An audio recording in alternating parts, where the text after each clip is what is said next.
Welcome back to EV Channel PH. At ayan, balitang charging station tayo. At nandito tayo sa Mall of Asia. As you can see, nakikita nyo dito yung Tesla EV charger. Alright?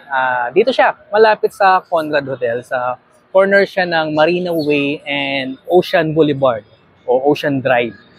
And let's go, tara, tingnan natin na malapitan. As you can see, ka-EV, this is the Tesla Supercharger. Ang 250 kilowatt yung voltage output nito with the 4 parking slots.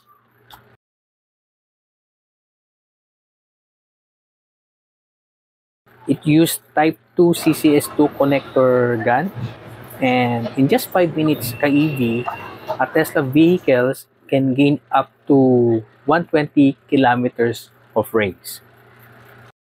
Yan ang maganda kapag ikaw ay naka-Tesla or owner ka ng isang Tesla. Imagine 5 minutes, 120 kilometers ang pwede mo nang itakbo sa ganong kaikling oras.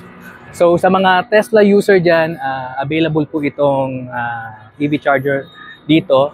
And of course, 19 pesos per kilowatt ang presyo nitong EV charging station na ito. And again, meron pa ito sa Eastwood. Tabangan nyo na lang at sisilipin din natin yon. Again, ka-EV, kung gusto nyo ng mga ganitong klaseng content about EV charger, please do it to subscribe and follow our page, Facebook page, and subscribe na rin itong ating YouTube channel. Of course, I'm Mark from Electric Vehicle Channel PH. Let's go!